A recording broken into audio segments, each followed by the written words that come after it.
ನಮಸ್ಕಾರ. ನಾನಿವತ್ತು KR ವೆಂಗಯ್ಯ lake ಹತ್ರ ಇದ್ದೀನಿ.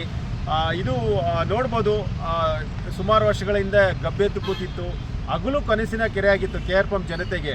ಸೊ ಈ ಕಾಲಕ್ರಮೇಣ ಇದು ಎಲ್ಲ ಕೆರೆಗಳ ಥರನೂ ಇದನ್ನು ಕೂಡ ಗಬ್ಬೆದ್ದು ನಾರ್ತಾ ಇದ್ದಿದ್ದರಿಂದ ಸುಮಾರು ವಾಲಂಟಿಯರ್ಸು ಮತ್ತು ಎಲೆಕ್ಟೆಡ್ ರೆಪ್ರೆಸೆಂಟೇಟಿವ್ ಇದರ ಇನ್ವಾಲ್ವ್ ಆಗಿರೋ ಪ್ರಕಾರ ಇವತ್ತು ಸುಸಜ್ಜಿತವಾಗಿ ಇದು ನಿರ್ಮಾಣಗೊಂಡಿದೆ. ಕೆರೆ ಮುಂದೆ ಏನಿತ್ತೋ ಆ ಕಾಲಕ್ಕೆ ಬಂದಿದೆ ವಾಪಸ್ಸು. ಅದೇ ಮರಳಿ ವೈಭವ ಪಡ್ಕೊಂಡಿದೆ ಅದರದ್ದು. ನಾನು KR ಜನತೆಯಲ್ಲಿ ರಿಕ್ವೆಸ್ಟ್ ಮಾಡೋದೇನೆಂದರೆ, ಇದು ವಾಯು ವಿಹಾರಿಗಳಿಗೆ ಕೂಡ ಸಿದ್ಧವಾಗಿದೆ. ಸೊ ದಯವಿಟ್ಟು ಬನ್ನಿ, ಕೆರೆಯ ಪರಿಸರ ಮತ್ತು ಸುತ್ತಮುತ್ತಲಿನ ಪರಿಸರನ ಎಂಜಾಯ್ ಮಾಡಿ.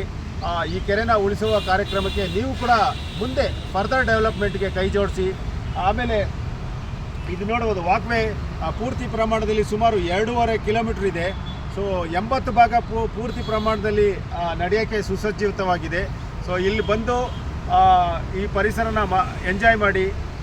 ಮತ್ತು ನೀವು ಕೂಡ ಪ್ಲ್ಯಾಂಟಿಂಗ್ ಏನು ನಡೀತಾ ಇದೆಯೋ ಅದಕ್ಕೆ ಕೂಡ ಕೈ ಜೋಡಿಸಿ.